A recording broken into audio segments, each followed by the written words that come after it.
extraordinary council meeting. It being the allotted time, I'll declare this meeting open at 6 p.m.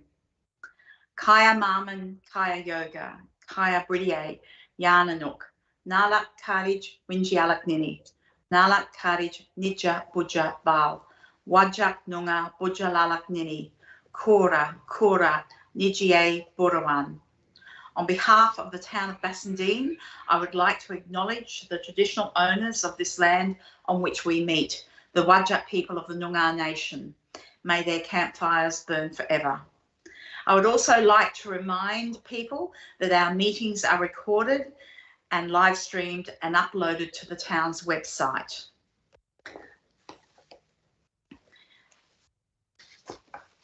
Moving on to announcements by the presiding person, there are none. Attendances, apologies and applications for leave of absence. We have an officer, Mr. White, who is absent tonight. Here's an apology. We also have Councillor Carter, who is absent, and I need to move a motion to grant Councillor Carter leave for tonight. Can I have a mover for that motion? Councillor Wilding, seconded Councillor McWilliam. Anyone against? I'm assuming Councillor Talon Ames, no. So I'll declare that carried. Now, Councillor Ames, you had your hand up. Yes, thank you very much, Madam Mayor. In regards to applications for leave, I'd like to make an application for leave, which will be next week from the 2nd to the 5th of May. So I'd just like to raise that for approval. Thank you. Thank you. And just before I go on to Ms. Mabs, you have your hand up. Thank you, Madam Mayor. Just to suggest that you read in the provisions to suspend. Thank you. Thank you. Apologies for that. I had it on the back page. Apologies, councillors. That council suspend the operation of clauses 6.9, 6.12, 6.17, 7.1 and 7.2 and modify the operation of clauses 6.1, 6.6, 6.7 and 6.10 and 6.11 of the Town of Bassendean Meeting Procedures Local Law 2020 for the duration of this electronic meeting, and that these matters be determined at the discretion of the presiding person. Could I have a mover for that? Councillor Ames, and a seconder, Councillor Wilding. Anyone against? I'll declare that carried. Going back to Councillor Ames with his application for leave from the 2nd to the 5th of May. Can I have a mover for that? Councillor Wilding, seconded. I'll second that. Anyone against? I'll declare that carried. Do we have any other applications for leave? No? Okay. Declarations of interest. I have one. The CEO discloses an impartiality interest in item 16.1, which is the CEO annual performance review facilitation, as the appointment of the facilitator is for the purpose of facilitating an assessment of the CEO's annual performance in accordance with the Local Government Act and regulations. We move on to item 5, which is presentations or deputations.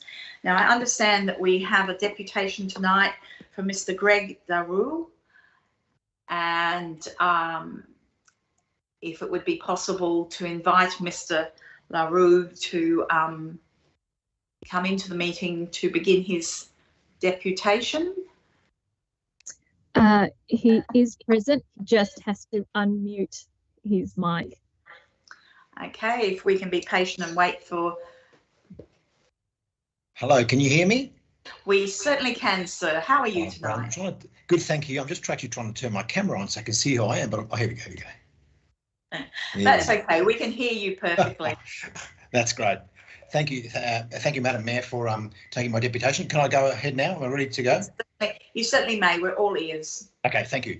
So my deputation tonight is on item 12.5 in the agenda, the draft public open space strategy, particularly attachment 6 and item 5 of the strategy recommendations, and particularly point 8 to rezone public open space to the proposal to rezone public open space to residential land. Now, just phoning on this point, I read the document, the strategy, and I believe this particular point is completely contrary to the strategic implications of the public open space strategy. Particularly priority area number 1, strengthening and connecting our community, and I'll speak on that in just a second. And also priority area number 2, leading environmental sustainability. So on the first point, I've been a resident of Bassendean for over 20 years, and on my house backs onto Bindaring Park. And I've built 2 substantial properties backing onto Bindaring Park because I love the area so much. I've stayed here. So my point is, that I'm going to make is that this item has come up in the last 20 years at least 3 times that I'm aware of. Each time there has been overwhelming community not supporting the proposal to change public open space to residential land. It's been overwhelming. There's been hundreds of submissions and deputations put in rejecting the idea, yet it comes up again as an agenda item. So really I'd like to know why it's come up as an agenda item, because the community clearly doesn't want it. If the officers are not aware of previous history of this area, perhaps they need to look at and get up to speed on what has happened in the past. My second point is about the leading environmental sustainability.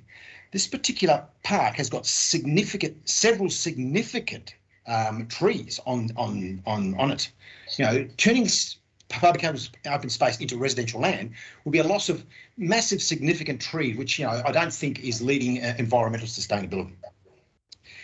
So then the 2 points on the strategy.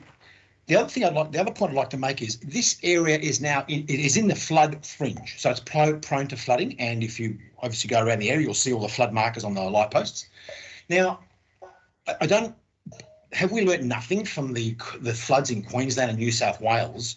Why on earth would we want to rezone public open space to residential land in floodplain areas? It does not make any sense. There's lots of inquiries about it over east, how it's happened over there. Let's not make the same mistake. So that's another point I'd like to make. And if the town of Bassendean wants to increase residential capacity in the town of Bassendean, which I think it should, because we need to share the ratepayer base, why not focus on your town centre structure plan, and build residential and increasing around the train station, where that's where we should be putting more residences, not out in public open space. So I guess my point that I'd like to make tonight is that, yes, I think I applaud a public open space strategy. I think that's a very, very good idea. But I would like the draft public open space the strategy to go out for public comment, but to remove that point 8, because I think that point 8 is not congruent with any of the strategic implications. It's certainly not wanted by the community. The community has rejected it several times. It's actually putting people at risk, having residential land in floodplain areas. So for all the reasons that I've outlined, I think this is a really bad idea, and I think the council should vote to just scrub that out of the public open space strategy. Thank you. Thank you very much, sir. At this moment in time, I'll ask if there are councillors who would like to ask you some questions, if you're willing to take questions, sir. Sure. And I don't see any hands going up, so that means that we've taken on board your comments, and it will be considered later on in the meeting. And I thank you for your deputation, sir. And thank you very much for your time. You have a good night. Okay, bye-bye. Yeah. Okay, I will now go on to reading public statements. And there are quite a few here, councillors. So the The first one is from Val Humphreys in Whitfield Street, Bassendean. It's in relation to the same item, 12.5, draft public open space strategy. Ms Humphreys has indicated that she's an apology for not being able to actively deliver this statement. So Ms Humphreys indicates that she seeks your support with respect to the draft public open space strategy to remove the suggestion relating to Bindaring Park strategy map B before the document is released for public comment. Her reasons are as follows. As it stands, the proposed strategy B goes out with no justification or context and is shown on a map that does not represent the current town planning scheme 10. I consider it inappropriate to provide wrong information as the basis for public comment and think it likely to generate public confusion and upset. Numbers 17, 19, 21 and 23 have been valued by the community as a woodland reserve and are known to have been used as a nesting site for sacred kingfishers and other less common birds over many decades. Based on the overarching strategies of the town and state government, if you do go out to public comment, the question should not be whether numbers 21 and 23 Anstey Road be removed from public open space, but whether numbers 17 and 19 be returned to public open space, and whether the adjacent section of road linking them to the northern portion of the park be downgraded or removed. With respect to how the cited strategy implications are relevant to the proposed changes to Bindaring Park, conserve, protect and enhance our natural environment and biodiversity, the following points should be made. The proposal to double this loss of public open space by zoning numbers 21 and 23 to urban move us in the opposite direction to the dream. Return of numbers 17 and 19 Anstey Road to the reserve would contribute significantly to strategic priority area number 2. I understand these lots are still owned by the town, so there is no financial outlay to the decision. Value and conserve and protect our water resources and waterways. In respect to that criteria, it's the inexplicable absence of POS over the sections of Anstey Road and Highland Street that are reserved in the current town planning scheme 10 is that an accident or an oversight? Lifting these sections of the reserve signals a weaker commitment to implement waterwise initiatives and policies for residents, businesses and other organisations, and convert drains into living streams, and also weakens our case to attract grants for that purpose. Leaving the reserve in place over the roads does not harm our ability to maintain the function of those roads, but gives a clear message to future generations of staff and residents that we respect our waterways, and it flags our intention to protect it, working towards POS strategy recommendation 3, not against it. Support the creation of a more green and shaded town and create an urban forest shows that we want to protect places that can allow trees to grow to maturity so that we can share our POS, public open spaces, with the fauna that thrives in mature woodlands. The responsibility to our public open space has grown as our residential and commercial areas support fewer and fewer mature trees, especially as we are the title holders. Ensure there is sufficient, effective and sustainable use of assets. As above, the intent of the 4A planning scheme has been scrutinised and supported for 40 years. Its value has never been more evident. Let's reinstate our vision and lead by example, not nibble at the edges. Flooding. Councillors need to be aware that TPS 4A was created in 1980 to deal with the undeveloped land. Why was it undeveloped? Largely due to the flooding aspects of that area. It is worth remembering in your quest to increase residential land. We'll move on to the next one, which is from Mr. Greg Peterson of Carnegie Road, Bassendean, also in relation to item 12.5. draft public open space strategy. I am addressing specifically the proposal to rezone public open space lots 21 and 23 Anstey Road, Bassendean, contained in attachment 6 of Bassendean Council meeting agenda for 26th of the 4th, 22.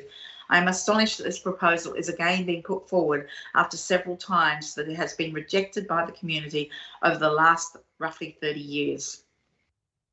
The following points are relevant. 1, the proposal is counter to just about every notion contained in the early part of the agenda report, specifically strategic implications, priority area number 1, strengthening and connecting our community, priority area number 2, leading environmental sustainability. More than that, the map on page 68 of attachment 6 is deceptive in that it gives the impression that some road reserves are newly being made part of the area's public open space. They are already public open space as revealed in Appendix 3, current provision of public open space, and an appendix to attachment number 6. 2, if it is seen as a problem that this part of Bindaring Park is separated by the current roadway, and it probably should be, then the more desirable path in terms of satisfying objectives for creating a better community and ecological environment would be to connect it by removing the adjacent roadway and turn it into a pedestrian path and cycleway. The road is totally unnecessary for vehicular access to properties on Anstey Road or any other properties. Point 3, the community has been consulted several times over the past 30 years about making these lots available for housing, and every time has come back saying loud and clear that they should be kept as part of the park. The reasons given included and ranged from the flood-prone nature of the lots themselves and the access to them via Anstey Road, heritage preservation by visually linking the early 20th century substantial homes on Anstey Road and Carnegie Road, the preservation of seasonal damp land for wildlife, including birds, ducks migrating, sacred kingfishers, etc., frogs, turtles, and others, and the passive recreational value and the visual amenity of the area. It may be that the councillors and staff are not aware of the history, over 40 years now, behind making this park and the outstanding work done by Margaret Philman in preparing the plans for the wetland park and the foresight of councils and the community going back to the 1970s. It is about time that councillors and staff got themselves informed and stopped putting forward proposals that have been repeatedly rejected by the community and that are to the expressed desires of the community, expressed in numerous public meetings and through written submissions to rezoning proposals during the past 30 odd years. So that is those ones. We'll move on to next gentleman, which is Samuel James of Mary Crescent, Eden Hill. This is in relation to item 13.1, which is a notice of motion from Councillor McLennan. I am writing to support motions 13.3 and 13.4 in regards to street trees along Lord Street. The town of Bassendean should be planning ahead for the safety of its residents, not the wishes of main roads to widen Lord Street. Adding to a footpath closer to the property line and planting a buffer of street trees will provide several benefits, beautifying our town and improving surrounding property prices, adding a buffer for pedestrians from traffic, and make for a more walkable street, particularly in summer. I specifically avoid Lord Street when walking to the town as it gets extremely hot in summer. You can't walk it without getting sunburnt, and the cars driving close by makes it feel very unsafe. This corridor should serve as a safe and beautiful link for Eden Hill and Bassendean residents to walk or ride into the town centre. The next one is also in support of 13.1 from Blake Thompson of Lord Street, Bassendean. The street should support pedestrian traffic. Thank you, Blake. We now move on to David Doy of 7th Avenue, Bassendean, also in support of item 13.1. This statement is provided in support of Councillor McLennan's motion, particularly in relation to Lord Street. Lord Street has been identified by the town to remain as a single carriageway road with a median and street tree planting. Lord Street is a crucial connection for residents in Success Hill, Eden Hill and North Bassendean, and its current layout is unsafe and undesirable for pedestrians and cyclists. Lord Street is hard to walk, hard to ride and hard to cross. The current street layout with limited trees and paths hard up against the road impacts the travel mode choice, with driving the predominant option because walking and cycling is not appealing. This all ultimately has a large impact on the urban heat island effect and emissions, impacts the physical and mental health of local residents, and impacts the values of the surrounding neighbourhood, which by extension contains revenue to the town of Bassendean, which affects us all. Lord Street is also another regional road with maintenance the responsibility of the town, and any adjacent development of or road geometry changes to be approved by the Department of Planning, who obtain comments from Main Roads. The town has an existing council approved strategy, the subject of extensive community consultation, which outlines a design intent for this street. Contrary to this, Main Roads have identified an intent to expand the road network to a dual carriageway outcome, which would amplify the issues mentioned previously. Main Roads is not a strategically led organisation, and there is much that can be physically done by the local government within its powers under the Road Act, as well as in an advocacy capacity to Main Roads, the Department of Planning, the Department of Transport and key politicians to achieve council's approved design intent for Lord Street. Vehicle volumes on a street was a reason to widen a road in 1970, not in 2022. Some of our great streets, especially in the inner local governments, contain similar volumes to Lord Street, while also being great places to walk, cycle and live adjacent to. Councillor McLennan's motion provides an immediate action within the capacity of local government's power under the Road Act. The motion is consistent with Council's already approved position, and I would ask all councillors to provide their support to the motion and also consider future advocacy initiatives required to improve Lord Street into the future. Thank you. If you just give me a minute, councillors, I will open my computer because there are some late statements that have come in as well. So I have another one here from Kim Brackman of Lord Street. And this is also in relation to agenda item 13.1. And I'll read that statement. I am strongly opposed to the possibility of Main Roads turning Lord Street into a dual carriageway. The road is already busy and dangerous enough for local residents on Lord Street, as well as in adjoining streets to access or at peak times, and hazardous for pedestrians to cross between Railway Parade and Water Road East especially. I note that the meeting agenda there are concerns due to the adding congestion on the road with trucks stopping to water trees. However, as a resident on this road of more than 10 years, the congestion is not 24/7. There are definitely peak times such as 7:30 a.m. to 9 a.m. and 3 to 6 p.m. However, a watering truck could surely operate outside those windows. I fully support the motions to prioritise additional footpaths and shade trees. These are incredible investments in the future of our community, contributing towards safety, mental health, combating the urban heat island effect, increasing biodiversity and habitat, just to name a few benefits. And I'll just flick to the next.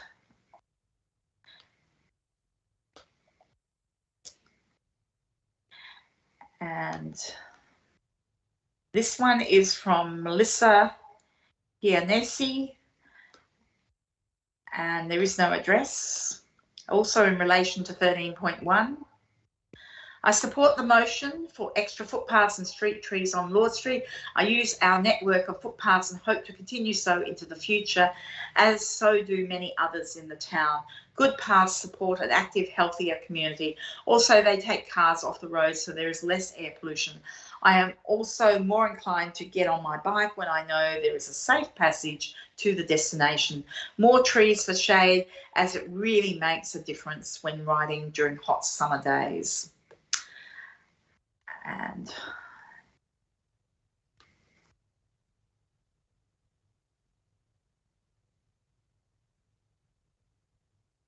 the next one is from Rebecca Gibson of 8th Avenue, Bassendean.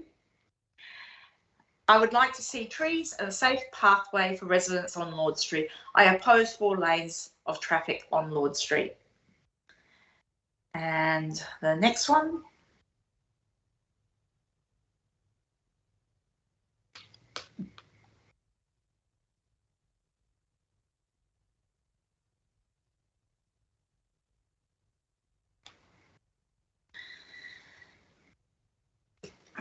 And this one is from Tegan Wheeland.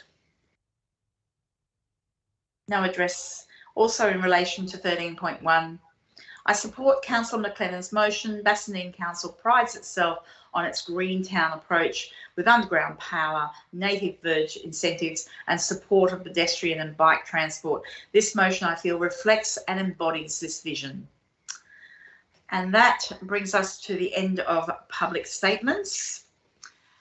And before I go on to question time, I would just see Peter Mabbs, our CEO, has her hand up. Yes, Miss Mabbs.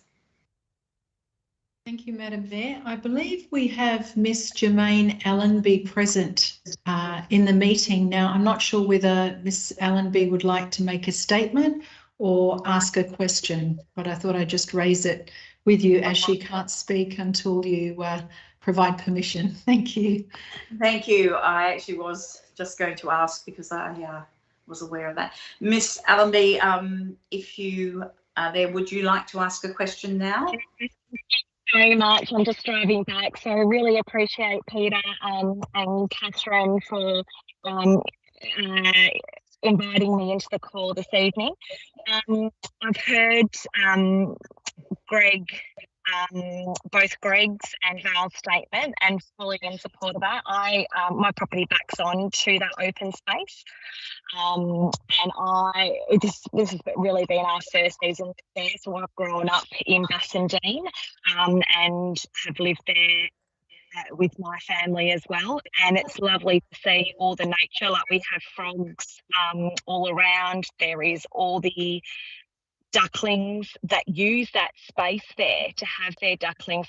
As the grass gets bigger, they go in there. It is also floodplains, as Greg has mentioned, so it would be a real shame if they decided to change the zoning of that space. I think, raising a family there, getting back to nature and off technology is one of the reasons why I stay in Bassendean.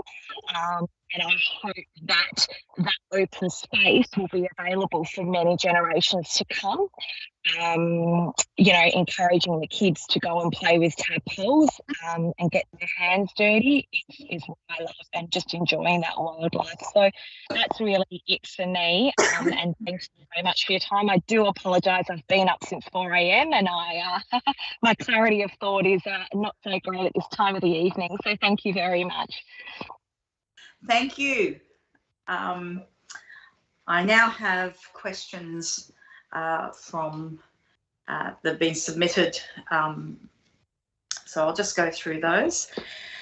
Okay, there's a series of questions from Ms. Val Humphreys of Whitfield Street, Bassendean. So what I'll do is read out the questions and perhaps ask the officer to respond. So first question is, please, can you provide an update on the impact of the required access to residential blocks with egress onto the north boundary of Bindaring Park, Harcourt Street East? What will be the impact of the road widening on existing trees, the power line? Can the town request bundling or underground power, the adjacent living stream landscape? Would that be you, Mr. Gibson, or Nicole? Through you, Madam Mayor, that can be me. It's assumed the query relates to number 15 and 17 Devon Road, which both abut Harcourt Street, and the remaining lots to be subdivided along this portion of Harcourt Street. Subdivision approval has been granted by the Planning Commission for both lots, and the applicants are in the process of either fulfilling the conditions of approval or obtaining subdivision clearance. In respect to number 17 Devon Road, extension of this portion of Harcourt Street is required to ensure road frontage is provided to the lot. The town is currently undertaking the assessment of the engineering drawings for the road submitted by the applicant. Whilst the design is yet to be endorsed, the proposed pavement ties in with the existing pavement levels so as to avoid the requirement to remove trees. Given the road effectively extends where the existing hard stand is located, the living stream will not be required to be modified. In terms of the power lines, that's part of Western Power's network, and they would be responsible for the works and the funding. The power lines will be eventually underground as part of Western Power's broader underground power projects, but there's no plans to this occur in this location at this time. Thank you, Mr. Gibson. The second question is probably also for you. Please, can we have an explanation for the status of the remaining urban lot at the rear of number 12 Watson Street and the current status of 27L 29 and lot 211 Highland Street? Through you, Madam Mayor, I'll run through them separately just for clarity. In terms of number 27, that is owned by the town. The town will be seeking to demolish the existing dwelling on site, and as you can see from the draft PRS strategy, have that land reserved as public open space.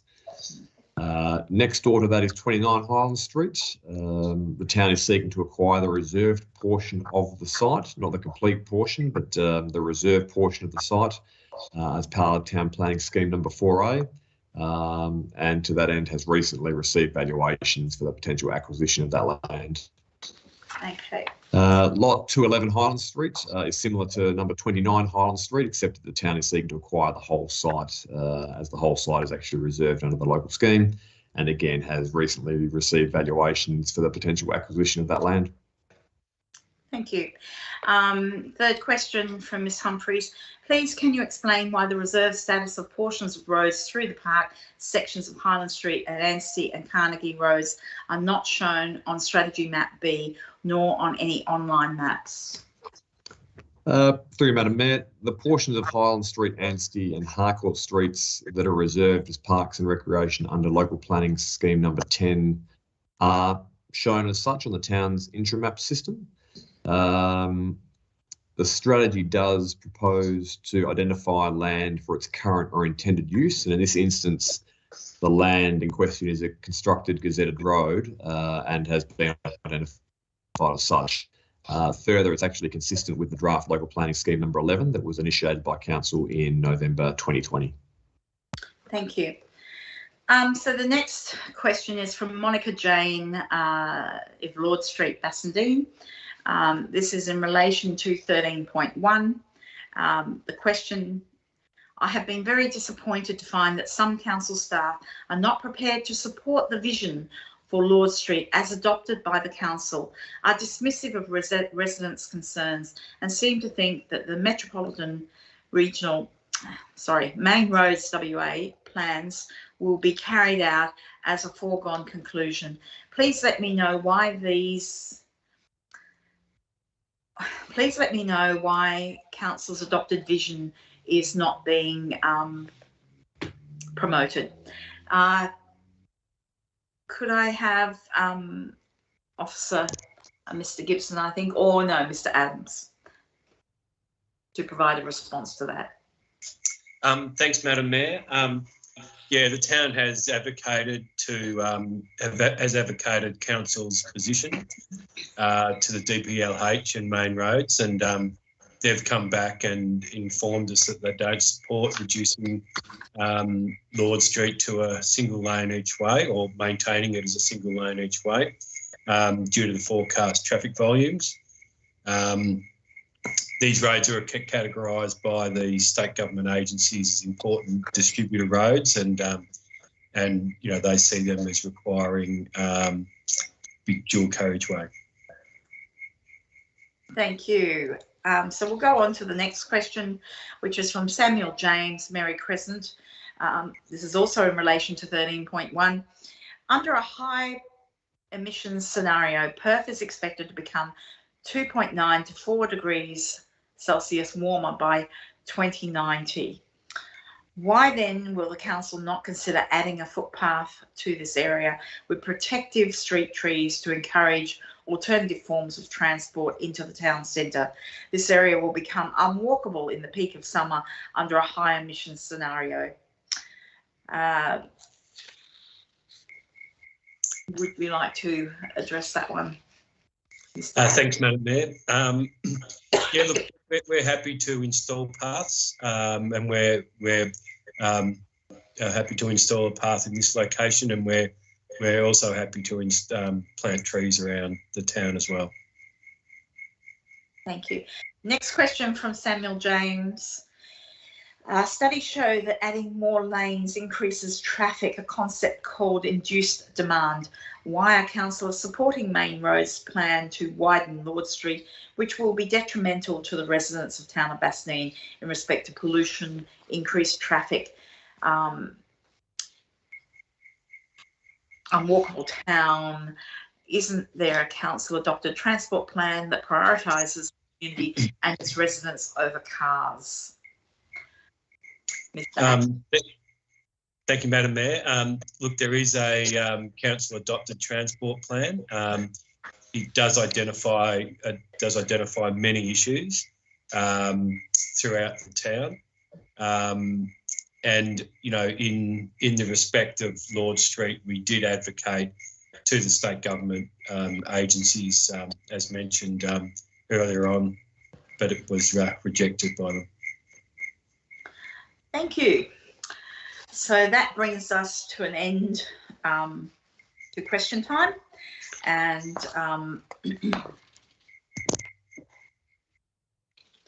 there are no petitions that I know of.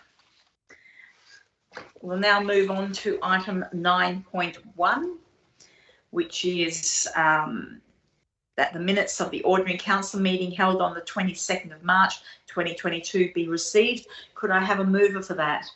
Councillor McLennan, seconded Councillor Ames. And do I have anyone against? I declare that carried unanimously. The next one is item 9.1b, that the minutes of the ordinary council meeting held on the 22nd of March 2022 be confirmed as a true record. Can I have a mover? Councillor McLennan, seconded Councillor Ames. Do I have anyone against? I declare that carried unanimously. We move on to, there is no business deferred from previous meetings, so we'll move on to item 11.1, receipt of external committee and organisation minutes.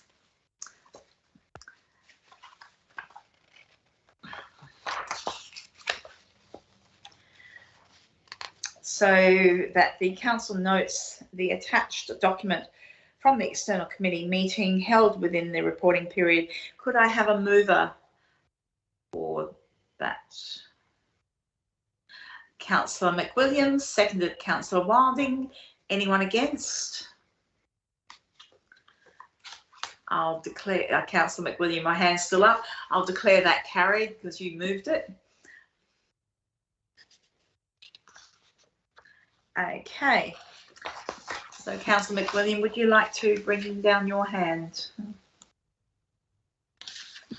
I am trying, Mayor. I am trying. Thank you. Okay, so councillors, will move on to on block items 12.1. So coming out of on block, what I have is 12.3, 12.4, 12.5, 12.6, 12.7. We have the notice of motion 13.1 and 13.2, and then we go on to confidential, which is 16.1.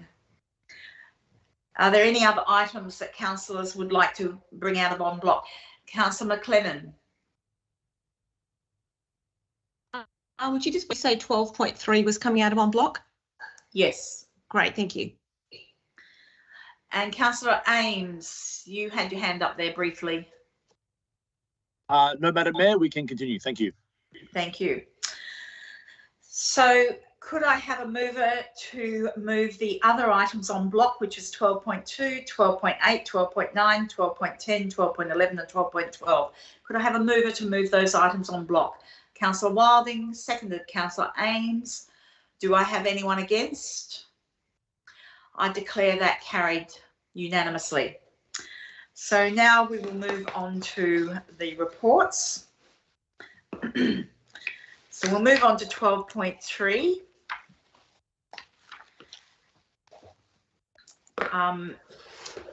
I brought this one out of en bloc simply to ask one question. If I could ask a question of the officers, which is Mr. Gibson, I think,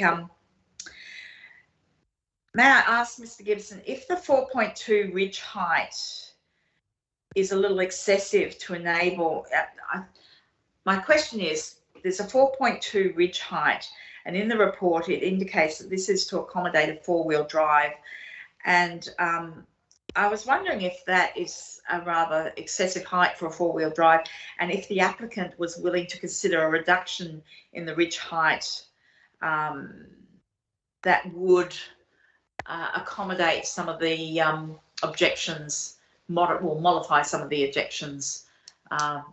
Mr. Gibson. Through Madam Mayor, that offer has been put to the applicant previously, and the applicant has asked that their proposal as submitted is determined by council. That's what I thought, but it was worth the question. Are there any other? Councillor McLennan. Thanks, Madam Mayor. Mr. Gibson, I apologise if this was asked last week when I was on leave during the briefing session, but in the report on page 14, you have a table there regarding the LPP 12 provisions, and it makes reference to the wall height not exceeding 2.4 metres and that this particular building has a wall height of 2.8 metres. I was just wondering whether the height that Councillor Hamilton just mentioned of the ridge height being 4.2 metres was compliant, or whether that was also a variation.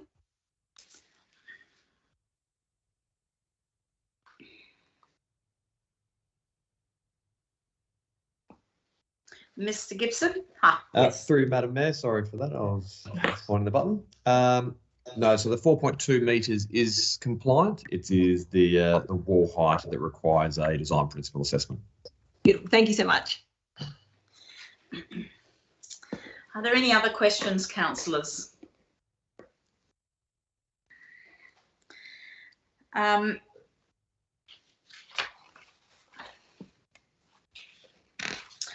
So the officer recommendation is to approve the application for development approval subject to two conditions.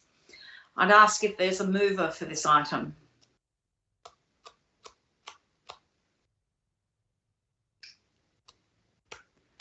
It's interesting.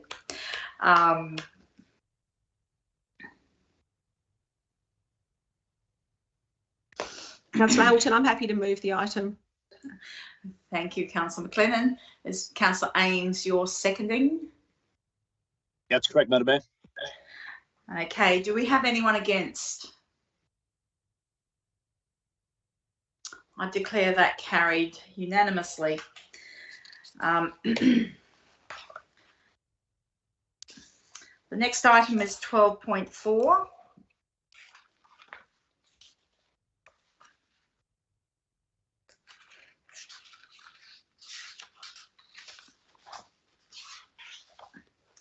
Which is road closure portions of Extension Road, West Road, Bassendean.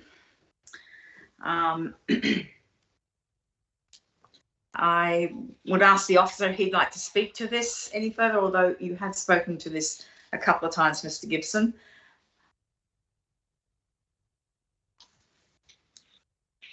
Through you, Madam Mayor, nothing more to add. Okay. Councillors, Councillor McLennan, you have your hand up. Thank you. Mr. Gibson, I was just wondering whether you were able to clarify, because my understanding was when this came to council in December last year, Councillor Polifka raised some concerns around whether there was any potential risks to council, particularly from an insurance perspective, around the current situation continuing where the town was the owner of the land, but there was a private development approved on that land. I was just wondering, was there an opportunity to have a conversation with LGIS around that? And if so, was there anything that came from that conversation? Through Madam Mayor, no, we didn't consult LGIS.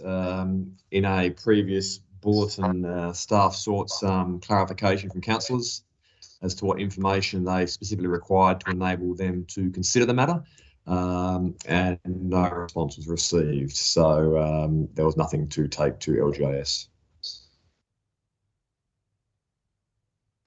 Councillor Ames.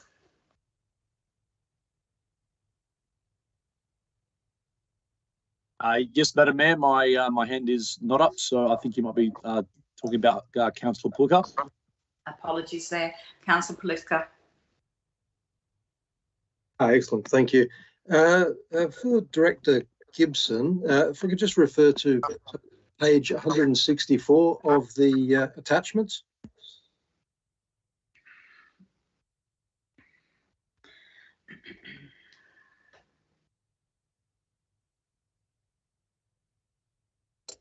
Yes. So there I see we have the marked in red as the existing boundary for the shopping centre lot. And then in blue, we have the proposed boundary for the shopping centre lot. What is the distance on average between the red line and the blue line?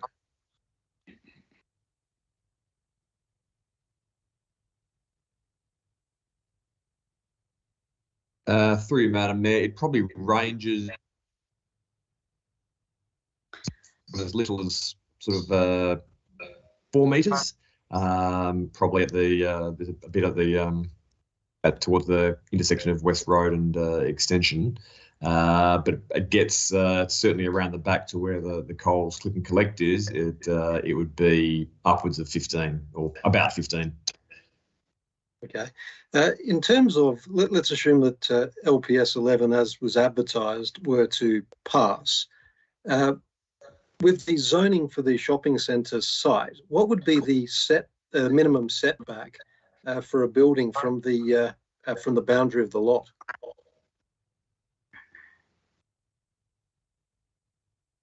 Through you, Madam Mayor, in a sort of a commercial context and a town centre context, it could well be that development could have a nil setback to the property boundaries.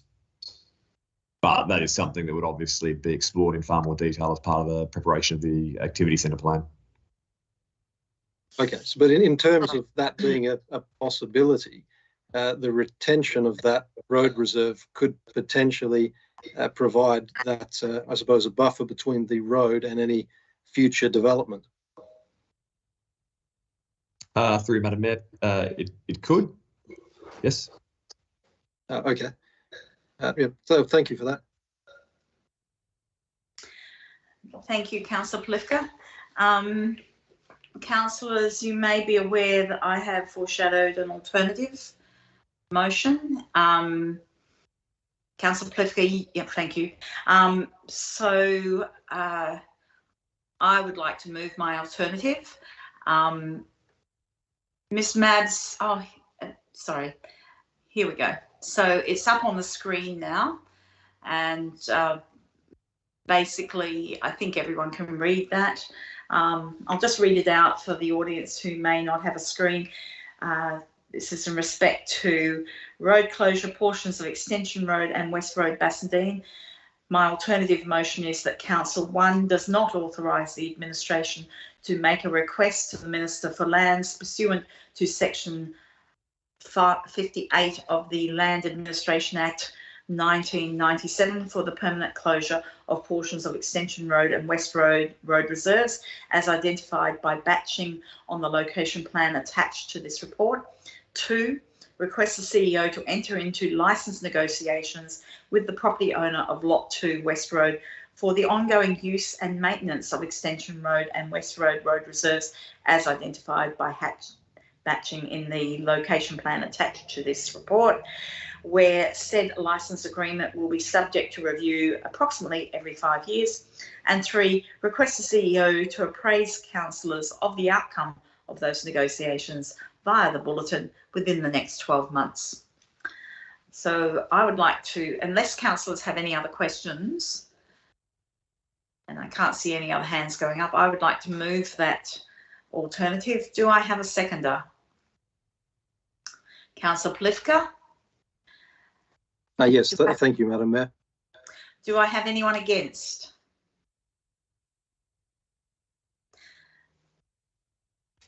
So I will declare that. Mr. Gibson, sorry, hang on. We have hands going up. Sorry, Councillor Plifka, your hand has gone up again. Yes, possibly the same question that Director Gibson may have. Is with point 2. I think that there was a recommendation where that had been redrafted by administration where the intention wasn't changed, but it was put in, I think, language which was more consistent with planning speak. But I might let Mr. Gibson talk to that. Thank you, Mr. Gibson. Through you, Madam Mayor. Yeah, so in terms of part 2, that as drafted by yourself, Madam Mayor, that assumes Hawaiian indeed have a desire to pursue a licence arrangement. And so for that reason, staff suggested that it may be more appropriate to reword part 2 just to simply say that council advises that it is prepared to consider a licence arrangement. Just consider a licence arrangement. May I ask Mr. Gibson, in respect to the length of time for any such licence agreement, could it be on average around about the 5-year period for reviews? Because sometimes through you, Madam Mayor, it could. I suppose the draft amended wording that staff provided does acknowledge that by saying where such arrangement is subject to review every 5 years. So trying to be consistent with what you prepared, Madam Mayor. Okay, so if we could include that. So I just asked the minute clerk, Ms. Holmes, if you have got that wording before we move to a vote.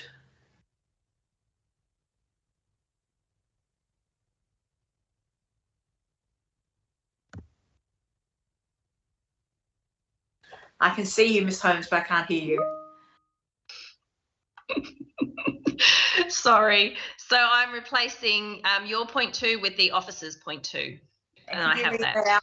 Could you read that out so that we have clarity on that? Yeah. So the officer's comment for point 2, their wording suggestion is that council advises that it is prepared to consider a licence arrangement with the property owner of Lot 2 West Road for the ongoing use and maintenance of Extension Road and West Road road reserves as identified by hatching on the location plan attached to this report, where such arrangement is subject to review every 5 years.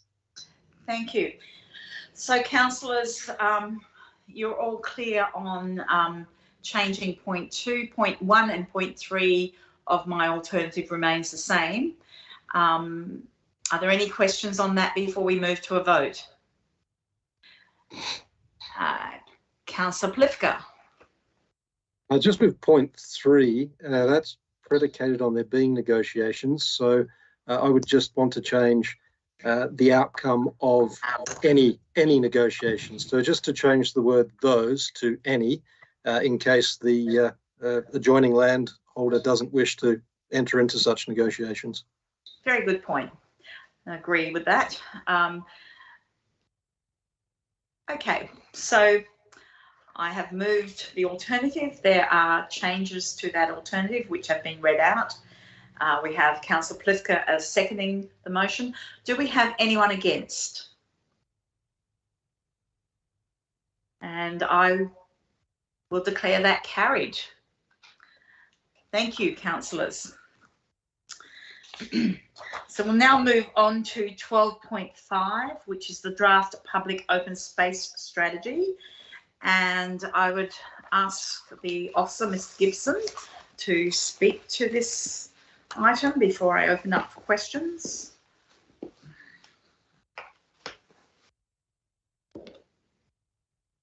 Through you, Madam Mayor, happy to take questions from councillors. Okay, councillors, do we have questions on this item? Councillor Blifka. Give Director Gibson a reprieve and ask a question about the bird life located at the Anstey Street lots. The question there is, it was mentioned that there were sacred kingfishers, I suppose, as opposed to just regular kookaburras. So I was wondering if administration had any comment on that. I haven't personally seen them, but I'd like to know whether they are present and whether those lots and the Greater Bindaring Park are supportive of that wildlife. And I believe our Environment and Sustainability Officer, thank you. Thank you, Madam Mayor. We have heard reports from community members that they are present there, but we don't have any official records of surveys being conducted.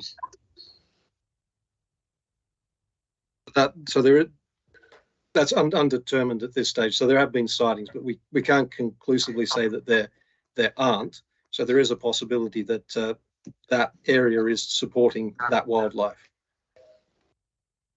Through you, Madam Mayor, yes, there is that possibility. Yeah. Okay, thank you.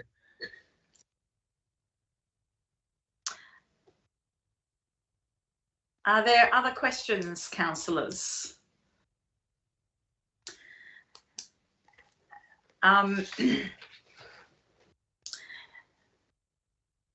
Councillors, we've got Councillor McWilliam. And I believe, Mr. Adams, you had your hands up after Councillor McWilliam has asked a question. Thank you, Madam Mayor. My question relates back to the member of the public, Mr. Delaria, I think. I can't remember, sorry. The first person who spoke in his submission. Having lived in Anstey Road as a child, I'm well aware of the floods of the 60s and how much enjoyment I had in them, without drowning, fortunately. But I'm well aware of those particular blocks of land, and that if there is a flood, they will be well and truly underwater.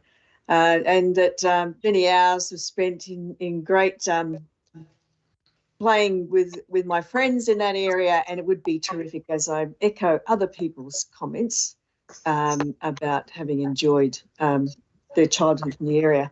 So my question is, does the town have any assurances or evidence to say that those areas would not be inundated should we have an unusually wet season this year or any year?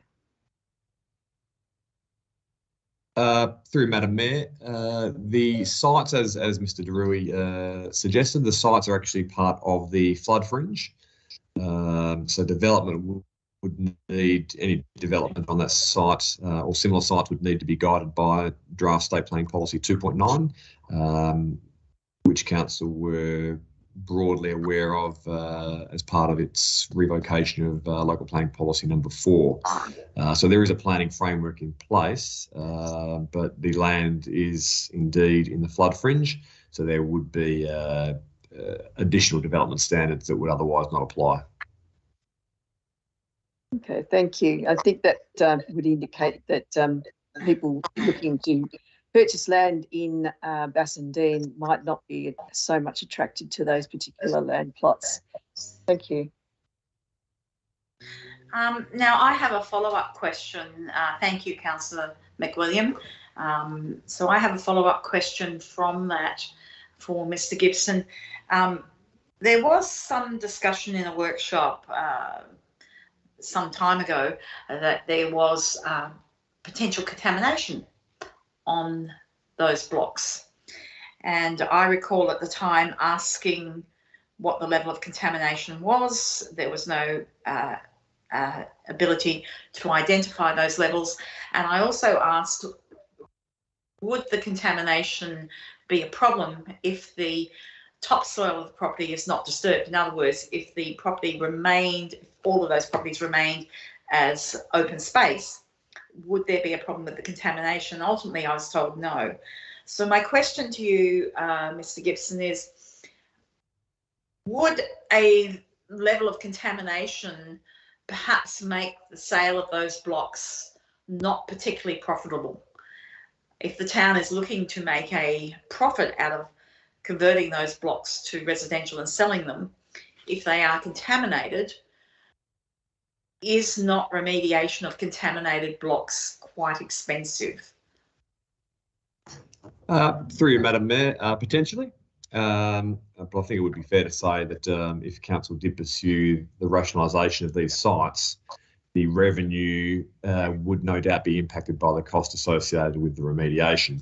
I suppose I'd defer to Ms. Davey on whether the sites should be decontaminated in any event, irrespective of the proposed use. As I recall, there has been some discussion that suggested that whether it's open space or whether it's residential, it should be decontaminated, but I'd defer to Ms. Davey on that one. Through you, Madam Mayor. Thank you. We're currently undertaking a preliminary site investigation just to confirm what's on site and also if there's any risks to the environment or human health. So we're unsure as to what's actually on the site at the moment. And there would be some obligation to remove the contamination so there's no harm. So it would be different if it was a residential land use compared to parks and recreation land use. But yes, we would have an obligation either way to make the site safe for use. So I have a further question now, because in the budget allocation last year, the budget allocation was for works on the Iverson Street site, and I think it was Hamilton Street site for contamination. And in fact, the Anstey Street blocks were removed from that budget consideration. In fact, I was the one who put forward to have them removed. So are you saying now that there are investigations now ongoing into the contamination of those sites? Thanks, Madam Mayor. Yes, we were able to include those sites at no additional cost, so it was within the original budget allocation. We did advise councillors through the CEO bulletin. Okay, so my next question is that there have been previous, for instance, there was a resolution of council relating to the 4A scheme in 2018 where the consideration of the future of the Anstey Street blocks was to be deferred until the winding up of the 4A scheme, and there were several actions ahead of that which needed to be completed before that could happen. Then we moved on to the land asset strategy, where the text in that strategy, the Anstey Street blocks were changed to no action. So I'm curious about the progress of this at the moment. You say that if there is contamination found on the Anstey Street blocks, even though they may potentially be left as open space, that are you saying they should be remediated or not? I'm failing to understand here why you would remediate blocks that have established tree and established fauna and flora that have not been disturbed for decades. I'm just trying to understand why you would remediate blocks like that. Thank you, Madam Mayor. So you wouldn't necessarily have to remediate them, but there might need to be a site management plan that outlines, if you're doing any work on the site, maintenance, how you avoid any risks to the public. So that's only determined once you've done the preliminary site investigation. Okay, thank you. Councillors, I'm going to move a motion to defer this item subject to a workshop with councillors. Unless there's any other questions, I would like to move that motion. Are there any other questions before we go to that? Councillor, oh, sorry, Mr. Adams, I apologise. You did have your hand up before. I've neglected to, Mr. Adams, what would you like to say? My mistake, Madam Mayor, that went up accidentally. Okay, thank you. Yeah. Okay, Councillor Polifka. Yes, so just following on from your line of questioning in relation to the contamination, and I note that Councillor William had indicated that in her lifetime there had been flooding at that site. I was just wondering whether that contamination is water soluble or something which is working its way towards the river, or is it solid? I mean, is it not suggesting that it is, but by way of example, is it something like someone's put lead or asbestos or something of that nature, which in of itself, if not disturbed, is probably not going to be too problematic.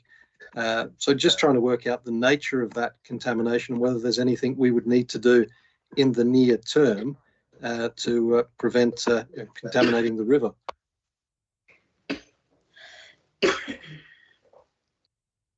Ms Davies, thank you. Thank you, Madam Mayor. The cause of the investigation is just due to inert fill, so fill material being placed there.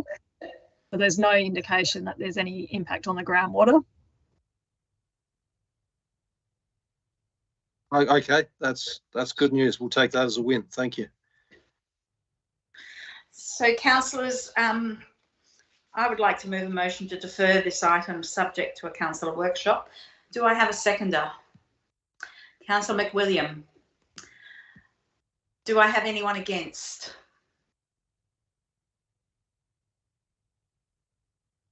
I declare that carried unanimously. Councillor McWilliam, your hand is still up.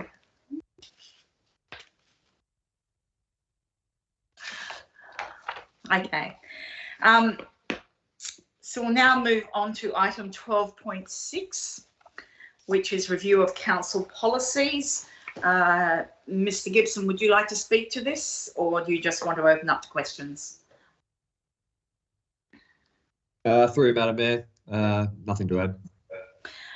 Councillors, would anyone? We have Councillor McLennan first, followed. Mr. Adams, your hand is going up like a yo-yo. Councillor McLennan. I don't have a copy to move the officer recommendation. Could I ask for a slight amendment, Councillor McLennan? At the back of the draft policy, it has an annual review. I'd like to change that to every 2 years. Would that be acceptable to you? That's absolutely fine. In which case I will second. Okay, so Councillor McLennan has moved. I have seconded changing the review date to every 2 years, not every year. Do we have anyone against?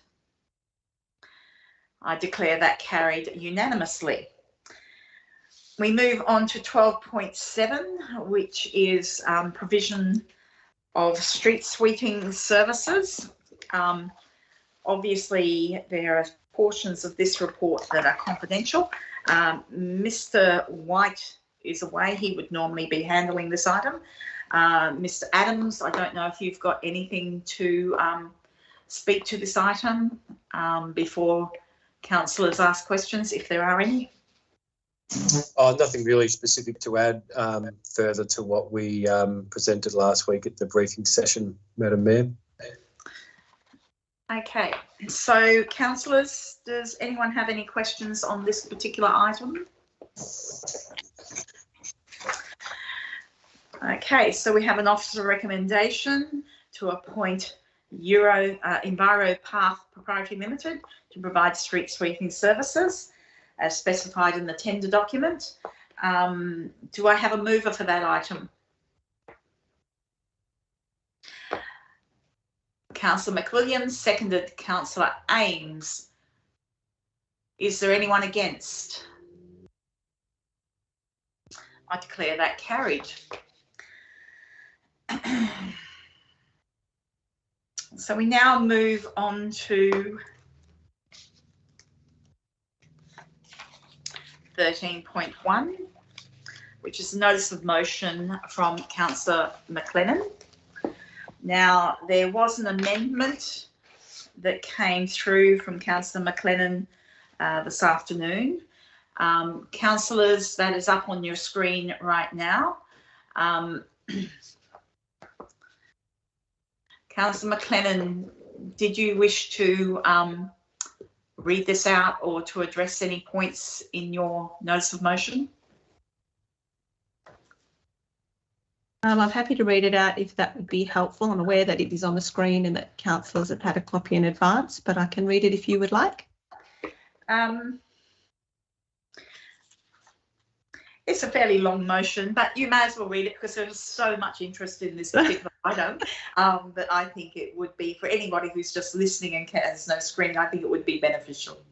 I can do that. So the motion reads that council requests the CEO, 1, to develop a plan for approval by council to implement option 1 and option 2 identified in the Arbor Carbon Old Perth Road street tree audit, utilising suitable fast-growing large crown species identified in section 5.1 of the report, and including the installation of structural cells and permeable paving to provide sufficient soil volume where necessary as part of the 2023 tree planting program. 2, await the results of the upcoming community engagement associated with the Power to the People pilot and the development of any subsequent concept plan prior to any further planting occurring on Old Perth Road between Guildford Road and Wilson Street. 3, to develop basic plans for approval by council and associated budget estimates for consideration in the 2022-23 budget for the provision of a realigned footpath where aligned, of a realigned footpath aligned where practicable along the property boundaries on the west side of Lord Street between Railway Parade and Walter Road East, and the planting of an avenue of shade trees utilising suitable fast-growing large crown species identified in section 5.1 of the Arbor Carbon report, preferably between the path and the road for implementation as part of the 2023 tree planting program. And 4, to prioritise the planting of shade trees where space allows along the eastern side of Lord Street and the western section north of Walter Road East upon completion of the undergrounding of existing power lines in this section of road. And 5, review the tree plantings installed as part of the Whitfield Safe Active Street and identify any ornamental tree species that could be transplanted elsewhere and replaced with larger shade trees that will provide canopy to the street at maturity and include the street for additional verge planting in the 2023 planting season. Thank you, Councillor McLennan. So can I just query that, because a copy that I received this afternoon doesn't have your point 5, which I do know existed. So point 5 definitely should be in there, correct? Yes, that was left off and it's on the screen now. I sent that through to the staff since. Okay, thank you. Ms. Mabs, did I see your hand up previously? Yes, I was just querying point 5. Thank you, Madam Mayor. Thank you. Okay, so I'll open it up to questions. And I also note that the officers had some comments as well. So before we move to, if there's questions, would you like to put your hand up now? And I have Councillor Plifka. It's just a question for Councillor McLennan. So in relation to the Arbor Carbon report, so at section 5.1, in terms of the criteria that you've specified there, there does seem to be a number of native trees that would fulfil that function. Are we able to specify that that would be native trees from that list that are planted preferentially to anything else, provided, well, all things being equal?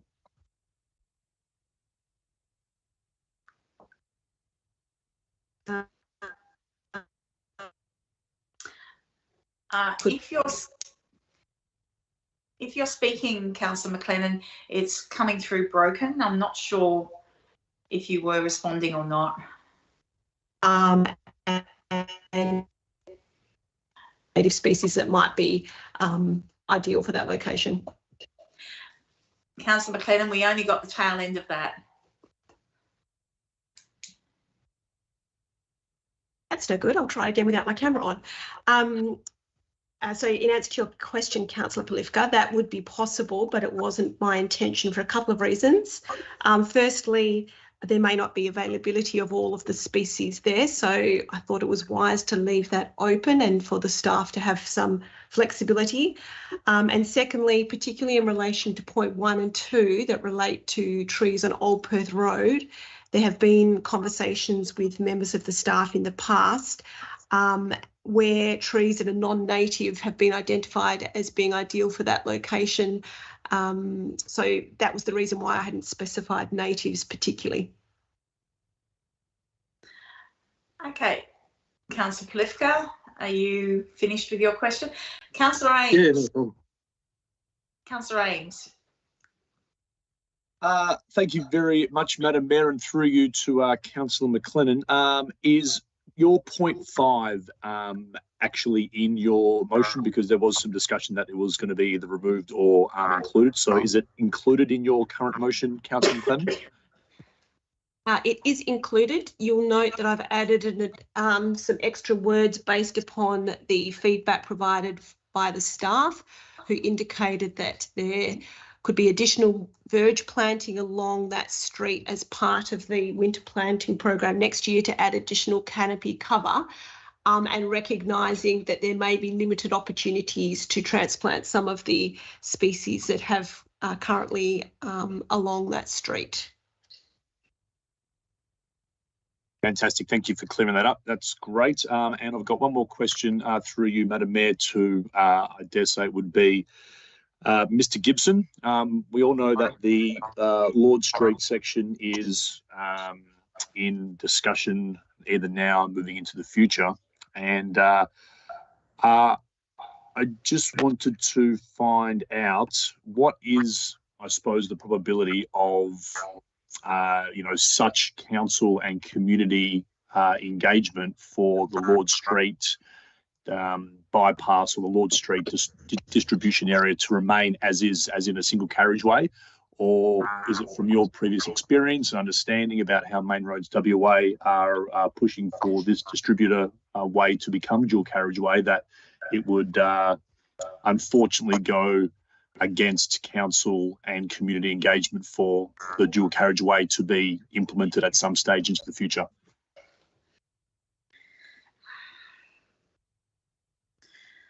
That may be a question for Mr. Adams. Thank you. I'm sorry, it could be for Mr. Adams or it could be for Mr. Gibson. Whoever would like to take, I suppose, that question on. Through you, Madam Mayor, I'm happy to jump in, and Mr. Adams can add as appropriate.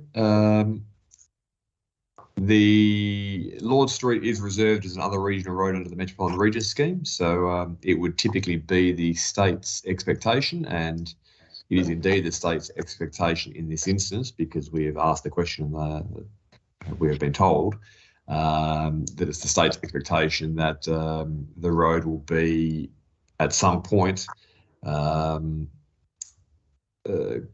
turned into a dual carriageway with turning pockets and all the other sort of elements of a regional road. When that occurs, would be another separate decision for council, because, as you'd appreciate, it would be a high value capital works project that council would need to obviously budget for, and in all likelihood would need to seek external funds to assist as well. So When that will occur is largely, I suppose, a decision that council has a say in. But the need for it from a traffic point of view would obviously be triggered at some point. But I'll let Mr. Adams talk to that if he likes. Thanks for the input, Mr. Gibson. Yeah, thanks, Mr. Gibson. To you, Madam Mayor, and to you, Councillor Ames. Yes, the traffic volumes on Lord Street are already in the vicinity of requiring it to be dual laned each way, operating under the rules that state government agencies operate under. There are grant funding opportunities that the town can explore for these sorts of roads. So there's a road improvement fund, and that would be a 2/3, 1/3 grant funding opportunity. We could go into design we could do it in a 2-step process. We could go into design, look at what the design could come out with, and then go into construction. But as we've stated previously,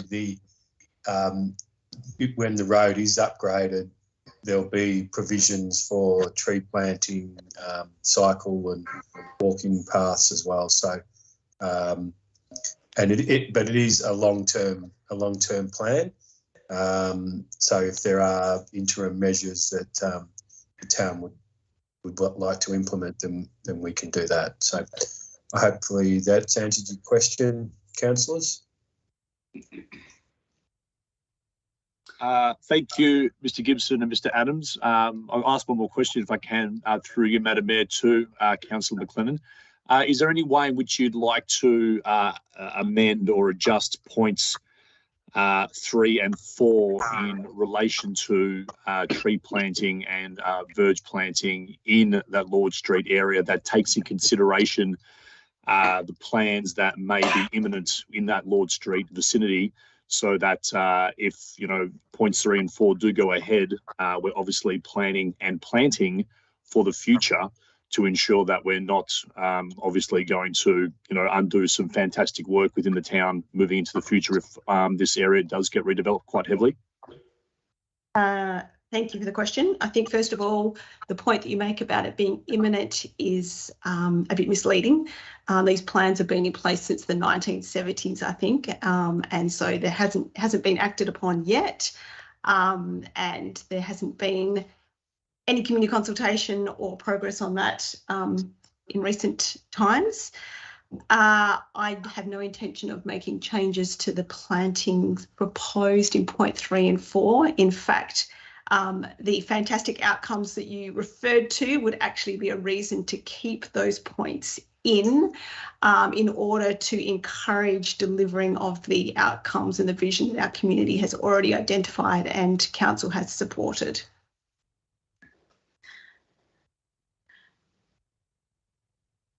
Councillor, before we moved, Councillor Ames, are you fine with your hand is still up? Are you asking another question or? No, I was just going to say thank you, Madam Mayor, and through you to Councillor McLennan. Thank you for your rebuttal on that. I was going to you were going to throw to Councillor Pawika, so I had just held my conversation there. So no, thank you very much, and duly noted. Thank you very much.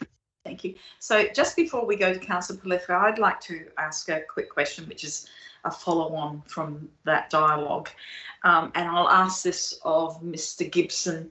Mr. Gibson, main roads have to purchase lots on the eastern side of Lord Street to accommodate their plans. Now, when I last looked at the Landgate maps, it seemed to me that there were still a significant number or volume of lots that they had not purchased the front half of those lots. In fact, over half of them when I last looked, which was only a couple of weeks ago. Could you just confirm for me the status of the land purchase by main roads to facilitate their plans? Through you, Madam Mayor, it's actually the Planning Commission or the DPLH that actually undertakes the purchase of this land. It's a blue road under the Metropolitan Region scheme, not a red road. So it's the DPLH that undertakes the acquisition. I don't have the exact figures on hand, but my recollection is that it's only a small number of parcels that are yet to be acquired. And for the most part, the acquisitions have been completed. So easy enough for staff to look into that on behalf of council. I'm just flicking through as we speak, and it seems to be the vast majority have been already acquired by the Planning Commission and the department. So there may be a number of others that are yet to be dealt with, but they would seem to be the exception. Okay. And if you'll indulge me for a minute more, Mr. Palifka, Councillor McLennan, if I had a conversation with the CEO this afternoon, and it seemed to me that the administration might wish to have a workshop on this perhaps after the budget process. And I'm wondering if you would be agreeable to something like that, because there are different parts in your motion. Would that suit you to incorporate something like that into your motion? Could I have a bit more clarity around the purpose of the workshop? Because the motion has been modified to include the development of plans for. I think it was council, so in conjunction with council through a workshop. Yep. I think it was to bed down some of the locations like Old Perth Road, the locations of tree planting, the types of trees. Whitfield Street, I'm sorry, I did think that had been taken out and there was toing and throwing. So Whitfield Street to perhaps look at, I think there was conversations going backwards and forwards about leaving the existing trees and finding new locations for new trees. So I'm wondering if you are agreeable to those types of discussions. I'm always agreeable to discussions. I do feel like the changes that have been made already reflect that. So very happy to have discussions, but I'm not sure how it would alter the motion at this point. No, that's good. That's fine. I just was voicing it. Councillor Palifka. Yes. Just in relation to Lord Street, I think there was a comment from the public concerning the transiting along Lord Street by foot on hot days or something to that effect. Sorry about that. There you go. I am back. You can see me now. So in terms of that, question for Councillor McLennan is in relation to the trees that would be planted along Lord Street, where there is that concern that it's there can be quite a lot of heat and perhaps even during the winter months when the sun is known to come out, whether in part 3, where we're talking about utilising suitable fast-growing large crowned species, would we be able to specify large crowned non-deciduous species, just so that we have that a canopy all year round? That's fine with me, unless the staff have a comment on that particular point.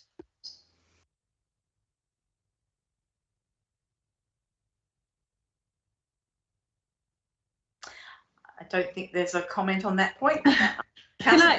Well, in that event, once we come to it, if somebody already hasn't, I'm happy to second.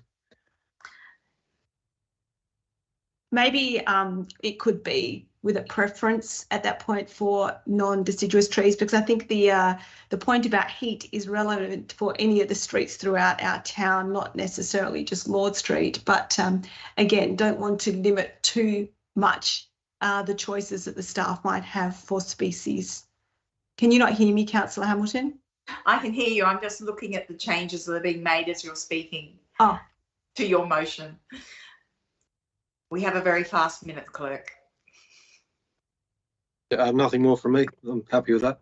So, okay, so councillors, unless there's other questions, we have Councillor McLennan moving her notice of motion. We have Councillor Polifka seconding that notice of motion. Oh, that's correct. Okay, so do we have any more questions before we move? Councillor McLennan.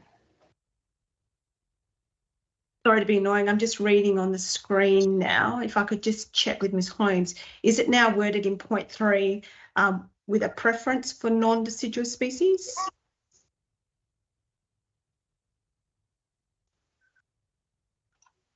I'm not typing on that screen. I don't know who is. Okay, that must be Ms Cunningham, I imagine. I'm not really sure where you want me to put in non-deciduous species.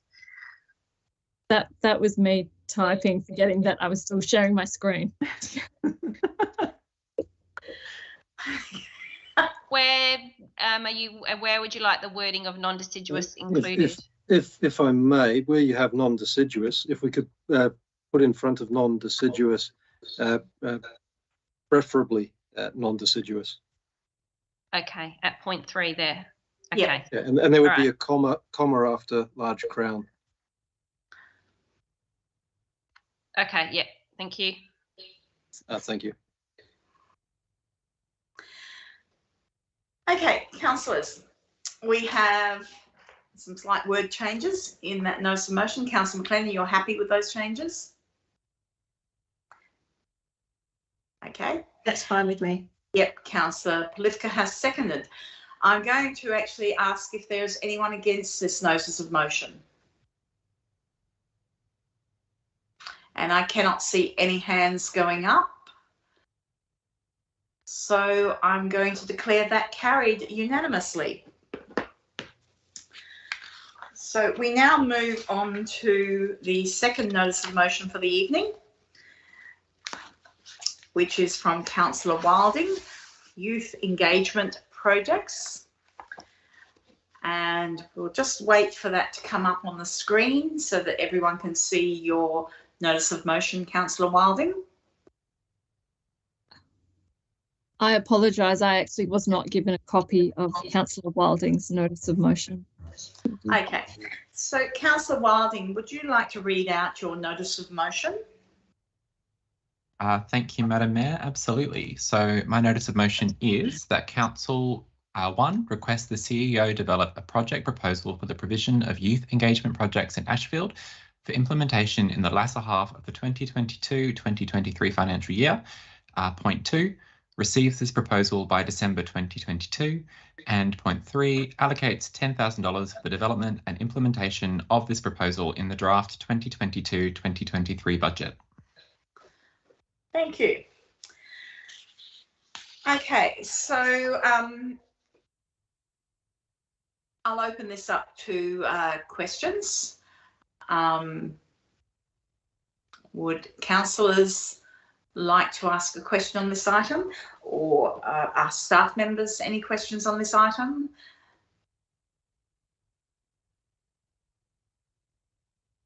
There's no questions.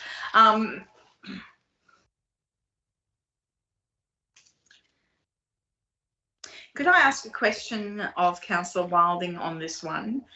Councillor Wilding, the proposal by December 2022, would I ask if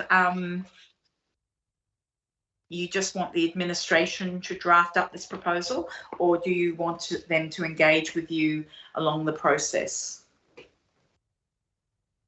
Thank you, Madam Mayor. My preference would be that Council receives the proposal for approval in December. Okay. I note that Councillor Polifka has his hand up. Councillor Polifka. Yes, thank you. I suppose just to put this into context, that's a question for Councillor Wilding. What would potentially be some outcomes of such a review in terms of concrete projects, what could the community likely expect as being a possibility? Through you, Madam Mayor. So broadly, recognising the officer's comments below that we don't have a very clear picture of what's happening in the area at the moment, I actually believe that this proposal acts as one of those exploratory sort of things. It's just a more hands-on version of that than being all reports. So being on the ground, understanding what's happening with young people, engaging them with them, and getting that clear picture of what's actually needed in that area directly through contact with young people and their families.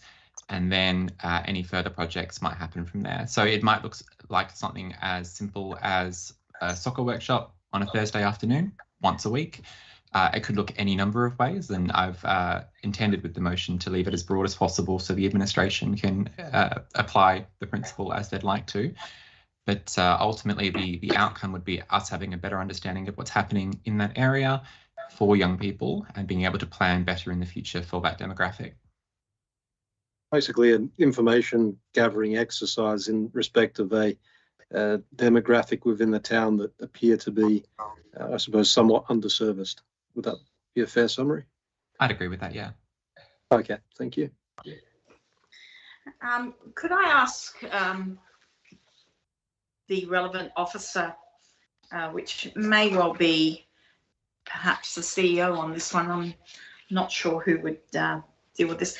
I'm just curious in respect to previous engagements with Ashfield. There's always been some evidence that when we put out surveys and various other things, that Ashfield residents don't engage on a pro rata basis as much as other areas. Would the CEO be able to actually confirm that for me, or is that just just fantasy? I just am curious about in the past whether we have had that sort of lack of engagement from people in that area. Ms. Mabs. Thank you, Madam Mayor. Probably it's worth providing a little bit of context in terms of the cohort we're talking about.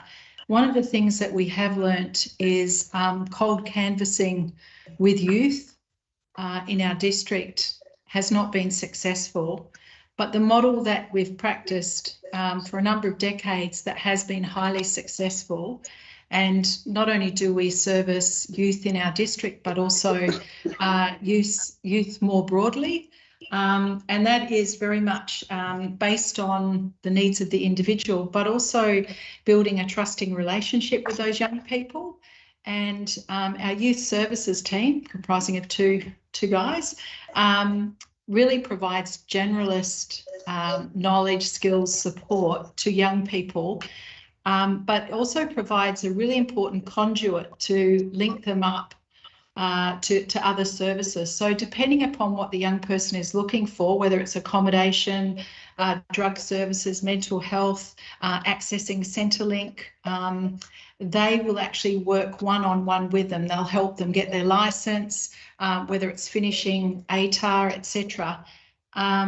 So yes, it is location-based, but one thing that the youth services team recognise is that young people are highly mobile. Young people know how to get around on public transport. They've got bikes, etc. So it's very much word of mouth. And if they want to access Bassendean Youth Services, they will jump on a train, a bus, skateboard, bike, etc. So it's not so much about whether or not they live in Ashfield. They could be living in the district, they could be living outside the district. But there are a number of youth services centres across the metropolitan area that youth can contact. We attract a certain cohort, but there is a level of engagement with Aboriginal and non-Aboriginal people from Ashfield area. Sorry, that was a very long-winded response. Thank you. Okay, so councillors, unless there's any other questions, Councillor Wilding, you're obviously moving your notice of motion, correct? Correct. Okay. Do I have a seconder? I have Councillor McLennan, I think. Or was that Councillor McWilliam? Sorry, Yes, it is. Councillor McWilliam? Sorry, Yes. I've still got, apologies, councillors, I've still got the notice of motion. I now have that up on the screen, so I can't actually see all the councillors, and this is too slow going between the screens.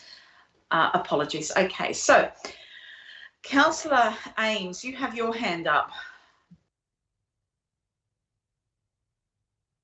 Yes, I was going to second the motion. I think it's a great opportunity for us to be able to engage in the youth of Ashfield. So great to see that we're thinking beyond our Bassendean Old Perth Road. So that's all I have to say. Thank you very much.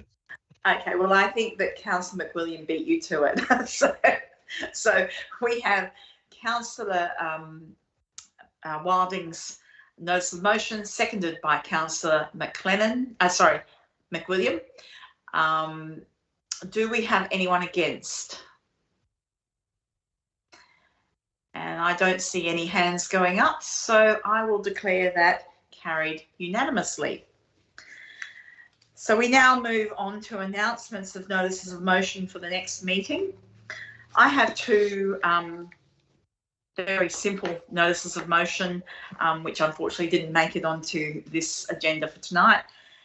So if you don't mind, I have Mr. Gibson, your hand raised. Was that an accident?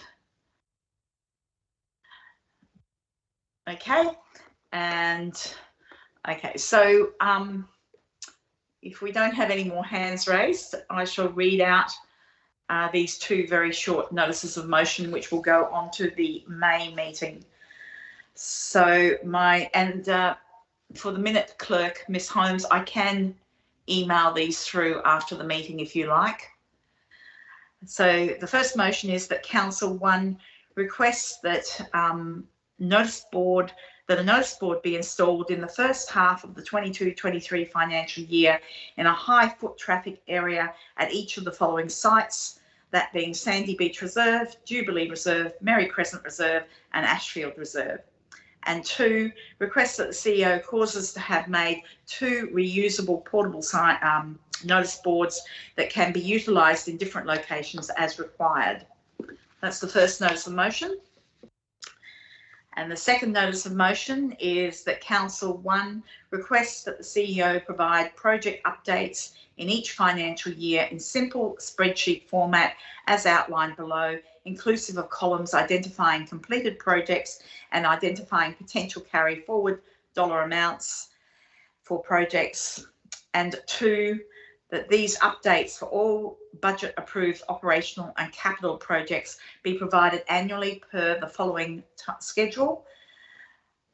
Project update up to and including January to be provided in the first week of February prior to the mid-year budget review, and a project update to be up to and including May to be provided in the first week of June prior to consideration of the annual budget.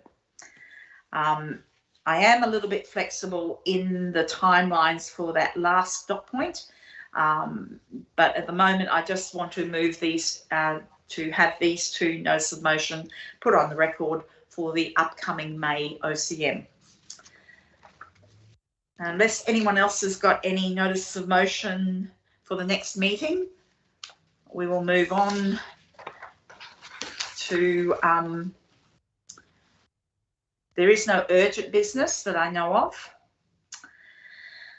So at this point, before we go behind closed doors for confidential business, I would like to thank the staff for attending and providing their advice tonight, and ask the staff, apart from Ms Mabs, Ms Kenia and Ms Stewart, to now leave the meeting.